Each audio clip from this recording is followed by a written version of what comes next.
La estrategia del día es traída para ti por bloomberglinea.com. Muy buenos días, feliz año nuevo. Entramos juntos en este 2026 sin saber qué historias van a marcar el rumbo económico, político y de negocios, pero sí podemos comenzar a preguntarnos qué esperar de México, Latinoamérica y el mundo este año, que además de ser mundialista para Norteamérica, también tendrá elecciones clave, un rumbo más definido en el entorno bursátil, las inversiones, un entorno comercial al que ya nos acostumbramos y otros pronósticos y tendencias interesantes. No olviden hacer clic al botón de seguir del podcast, activar la campana para que puedan recibir la alerta de un episodio nuevo cada mañana. ¿De qué estamos hablando? El 2026 inicia con más optimismo, al menos en lo que se refiere a las mayores economías del planeta, Estados Unidos y China. No precisamente por la relación entre ambas, pero sí por sus perspectivas macro.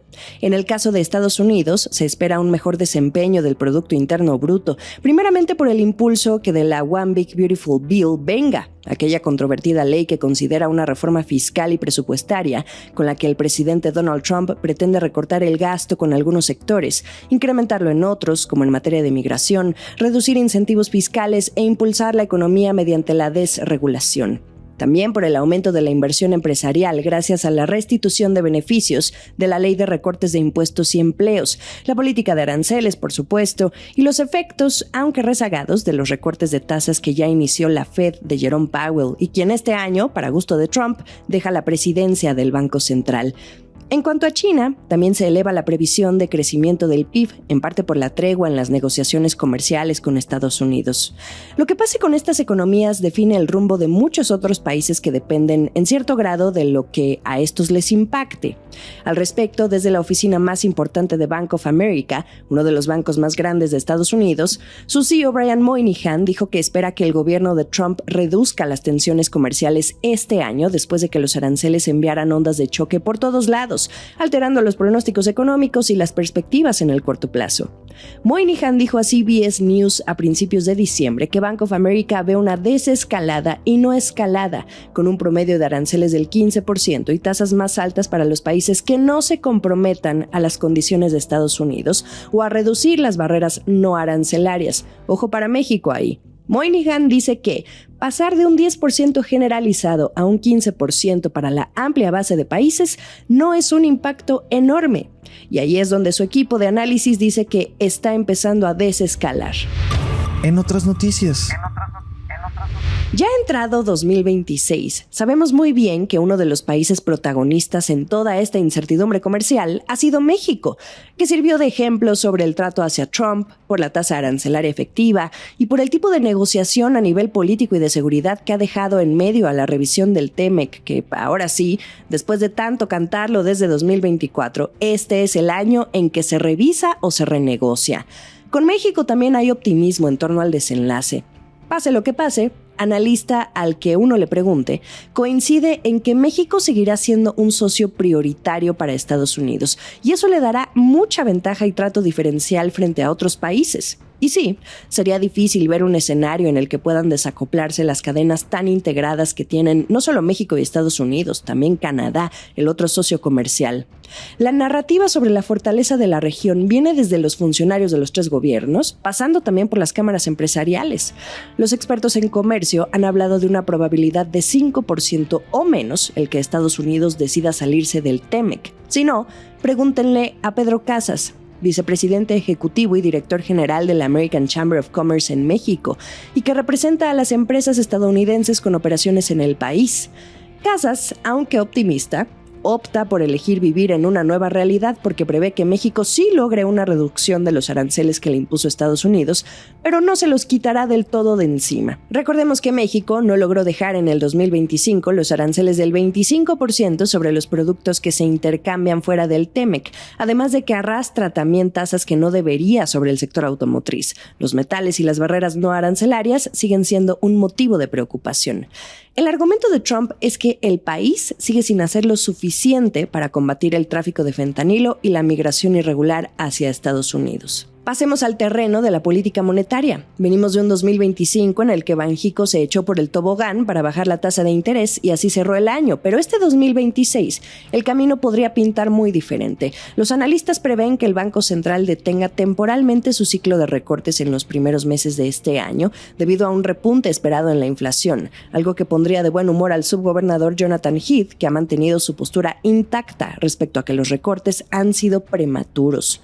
La pausa se daría en medio de un entorno de bajo crecimiento y debilidad en la inversión privada. ¿Qué es lo que motivaría más recortes en adelante? La directora de inversiones de UBS México, Gabriela Sony, dice que si continúa la debilidad en la demanda agregada, un peso mexicano relativamente estable y la Fed recortando tasas, eso dará espacio a México para continuar con su ciclo de relajación monetaria. Ahondando un poco más en la inflación, los analistas anticipan repuntes, especialmente por los impuestos a las bebidas azucaradas, a los cigarros y a los aranceles a las importaciones de países asiáticos con los que México no tiene tratado comercial. Desde Citi México anticipan que la inflación tendrá un 2026 complicado, no solo por todo lo anterior, también ante los efectos del aumento del salario mínimo. Respecto a la inversión extranjera directa, una métrica desde la Secretaría de Economía de Marcelo Ebrard que presume mucho, Gabriela Sony de UBS nos recuerda que representa solo el 2% del PIB de México. De hecho, las remesas representan una proporción mucho más importante que la inversión extranjera directa. La reinversión de utilidades, sin embargo, que representa el 70% del total, al menos da cuenta que no hay intención de irse. En ese sentido, habrá que estar pendientes de otros indicadores que marcan el pulso del dinamismo económico, como las remesas, la inversión fija bruta, la construcción o el consumo. Respecto al Plan México de la presidenta Claudia Sheinbaum, orientado a no ver morir el nearshoring y la sustitución de importaciones asiáticas por la producción local, aún hemos visto muy poco. Este 2026 podría ser un año donde quizá veamos más avances, aunque nada en concreto. El despliegue apunta a ser lento. Sobre los posibles efectos de la reforma judicial en las decisiones de inversión, según Gabriela Sony de UBS, las compañías van a exigir una prima de riesgo más alta para invertir, porque saber cómo operar en México se volverá más difícil.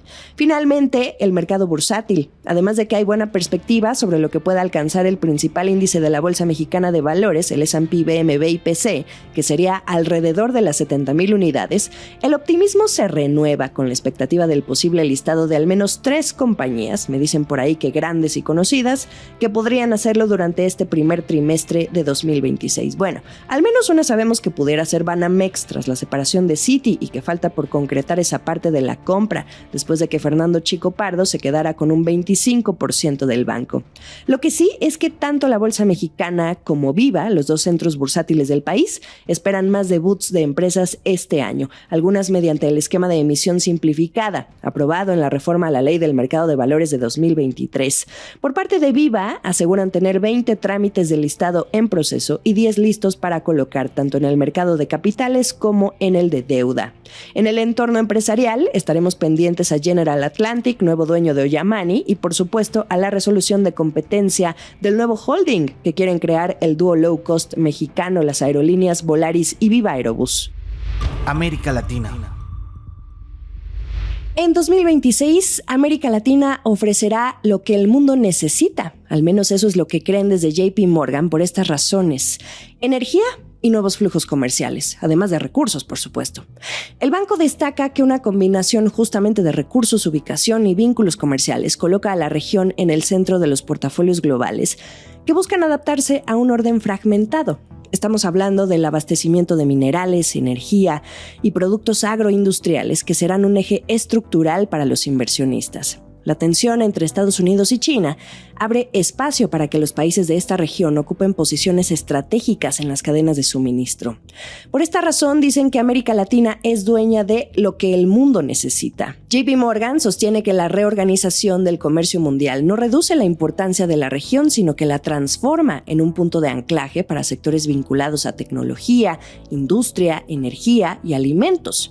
Lo interesante está en que los países sudamericanos mantienen vínculos con Estados Unidos y China, las 2 mayores economías del mundo, en un entorno de competencia geopolítica entre ambas. La balanza comercial de varios países de la región muestra déficit con Estados Unidos, mientras que con China se consolida como su principal socio. Esta relación responde a una década de mayor cercanía política entre varios gobiernos latinoamericanos con China. Aquí será bueno estudiar muy bien la estrategia de seguridad nacional del presidente Trump, porque América Latina es relevante. Los invito a leerla. Hablemos de casos concretos.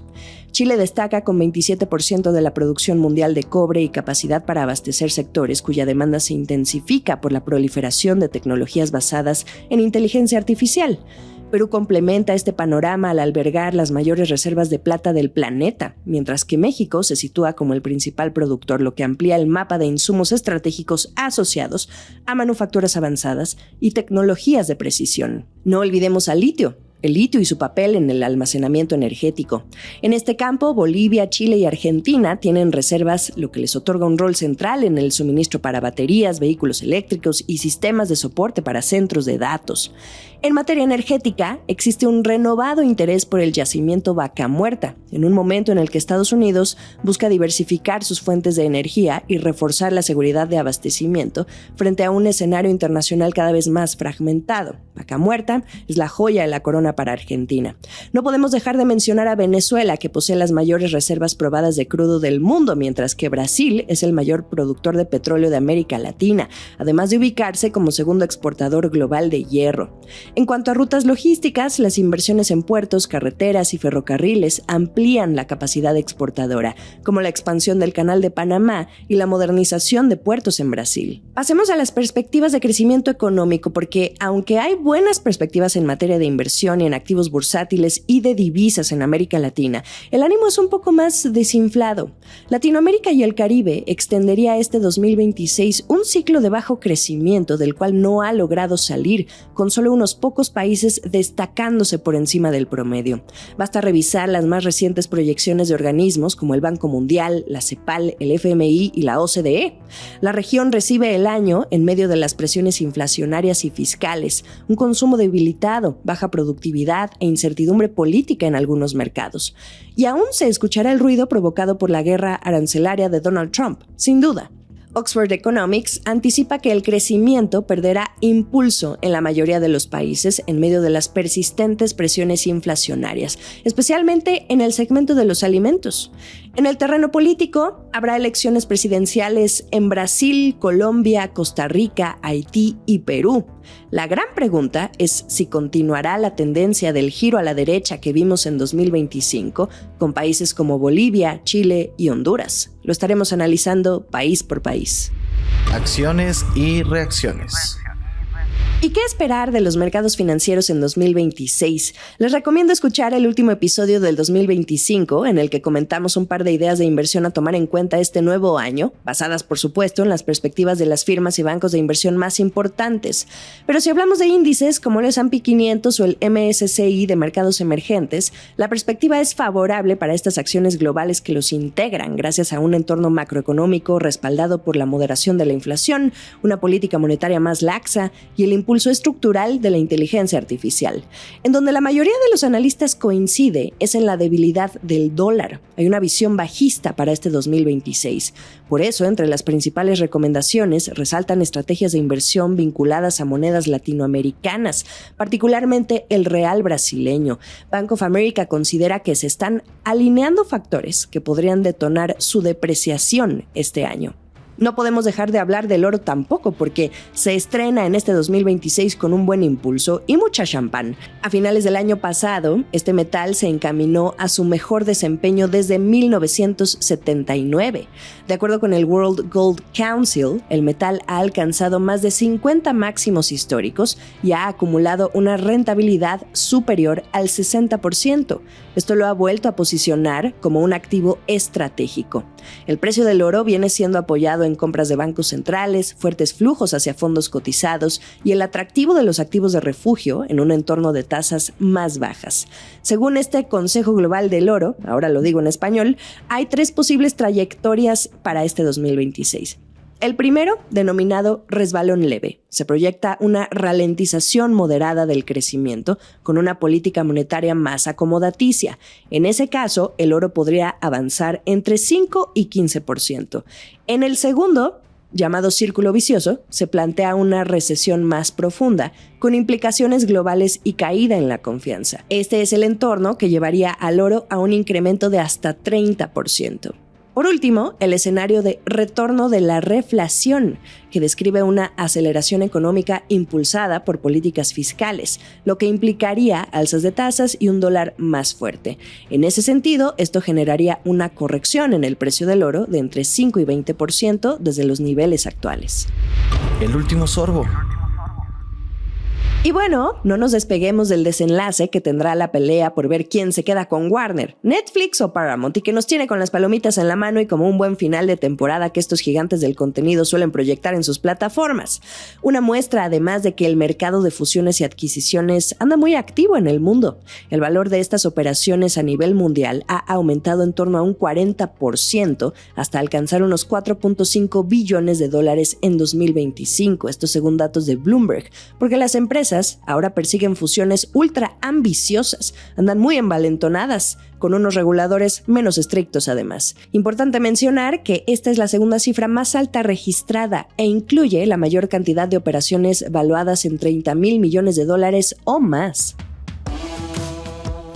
Damos inicio al nuevo año 2026 con lo mejor de la información económica y de negocios que está aquí en La Estrategia del Día. Estamos en Spotify, pero también en Apple y Amazon. También pueden ver la transmisión diaria en YouTube y por ex-Twitter, @laestrategiamx. En Instagram, sigan a La Estrategia del Día y a mí me pueden encontrar como Jimena Business. Que tengan un gran inicio de año.